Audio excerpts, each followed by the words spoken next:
Good evenings, ladies and gentlemen. Now we are gonna talk about crowd control, like how it works, how you just basics of crowd control in Champions Online. So I'm gonna first explain with the picture. So kind of like everything's here. Like if you want to read, like so what one you have hold resistance, two you have knock resistance, three you have paralyze, four you have sleep, five you have stun. So these are like effects. So sleep has strongest duration value. It lasts longest. Like it's easy to build over 1 minute, but it breaks just on just any kind of damage can just break it. Like there are few exceptions. Paralyze has decent duration. It can take few hits, so that's why it's actually the best CC, best crowd control.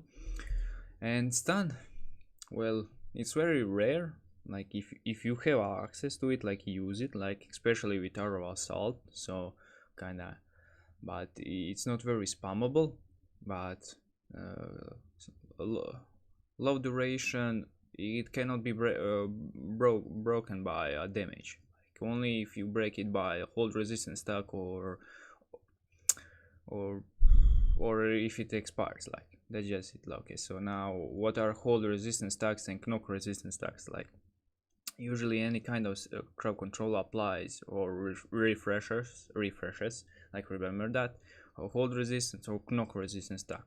So usually after it's done executing, so for knock resistance, like that's immediately when you get knocked, like the execution is done. So when you are flying, that's just after effect, that's not the actual effect. So for hold resistance, like it is, as I said, it either expires or you break it. That's how you deal. So we go, and if entity A or opponent has three or hold resistance or knock resistance, like they get immunity or they break free from an existing crowd control. So what does it mean for knock resistance? Like they basically just get more they can just endure. Like there is a thing called like half knock. Like usually you get knocked, but you can still cast thing. Like you are still on your feet. So the more knock resistance you have, the more times every time you're gonna go get knocked, you're gonna be on your foot and not flying. As for crowd control, well, every second that passes doubles. Like hold resistance usually speeds up the expiration like of the existing all existing crowd control. So example, like if you have one hold resistance, uh, for 15 seconds your existing crowd control gonna lose 1 second. Then for if you have two hold resistance stacks, so for every second you're gonna lose 2 seconds. So and at the third hold resistance stack you gain immunity. So example, like if you have sleep of 60 seconds that has one hold resistance, after 15 seconds it's gonna have 30-second value, so it's gonna lose 30 seconds. But if the opponent has two hold resistance stacks, it's gonna your sleep's gonna in 50 seconds have 50-second value. So yeah, like this is just basic crowd control, how it works. So I have like second example, like if you have paralyze, let's say 37 seconds, and stun, 10-second stun as well on the opponent, and the opponent has one hold resistance tag, in 5 seconds the stun's gonna expire. Refresh the existing hold resistance stack and add another stack, so you're gonna have two hold resistance stack lasting for 15 seconds. So at the end you're gonna have a paralyze that's left with 27 seconds to holding opponent and in just 9 seconds though 27 seconds gonna just expire, and other third hold resistance stack is because it's not gonna last. Like you need 45 seconds. Like in this in this one I'm gonna explain like the last example, like if both paralyze and stun are applied on both in both last 10 seconds, that opponent that has no hold resistance tags, when it expires, like it's gonna apply 2 hold resistance tags.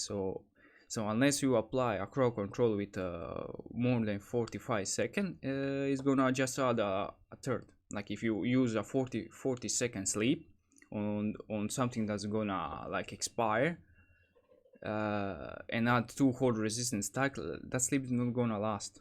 It's gonna just expire and add a third hold resistance tag. So I'm just gonna like try to show like bit in live like what you can do. Again, like is 60 second, like we're gonna base it like on the cooldown of sleep. So again, how you can break sleep. So again, so it was on 48 seconds. So let's go before we again like sleep goes on cooldown. So 38 seconds again, and this is animation for sleep. 28 seconds, and now you see like he's not asleep. Like sleep is still there, but he's not asleep. Like this guy can now just attack you. So keep that in mind. Like another like cool thing like to have aware, like combining your knocks can be any knock, like center anything that can knock and damage. Like if you let's say they are asleep, and let's say another thing about sleep, like if you cast it on your existing sleep, it's not gonna work. So let's say this sleep's gonna expire. So this is why you want to have the kind of learn this. And now this guy's gonna be asleep. You're gonna break the existing sleep, and you gather them and you sleep then. So again, like if you saw me, like here you can just practice your CCing.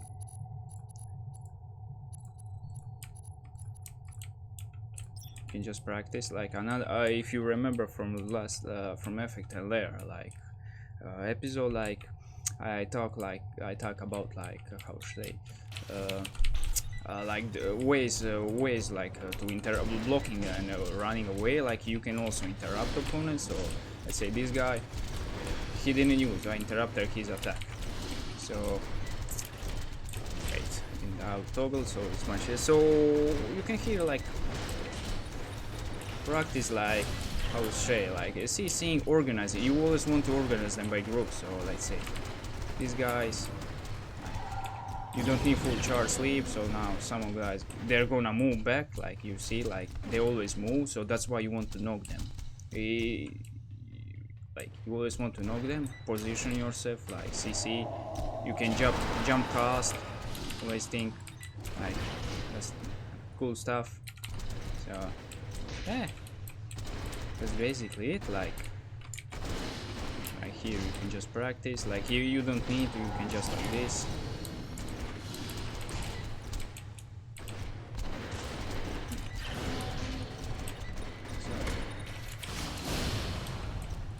So again, 27 stun, you know, very useful.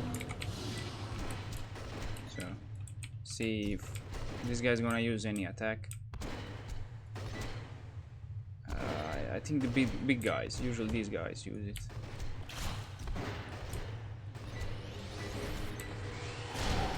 You see, you can even fail, and he can interrupt your sleep. So pay attention to that. Like they can also interrupt you. So let's say these guys wake up.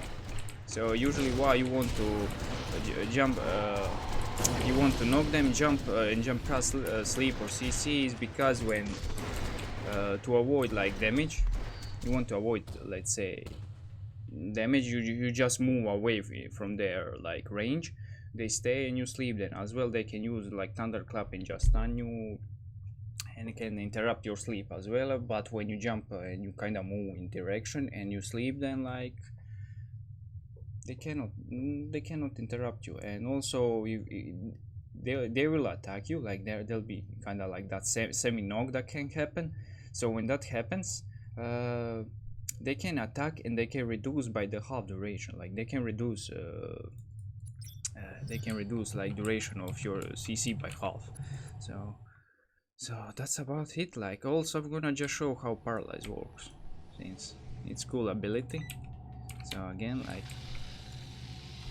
so paralyze, you saw the sleep can just on any kind of damage break, but you see like this because I'm applying, so I'm gonna use again, it's gonna drop depending on the damage, it's gonna drop, and because I'm using again same ability, it refreshes some duration, and so when you come kind of like close to the expiration, like you can just break the existing one, apply hold resistance, apply the new one. So that's how paralyze works. So if you wanna damage it, like you see, it's slowly by the damage expiring and the timing. So yeah, that's how I did. Like that's basic. So crowd control, like be aware like how to say, let's say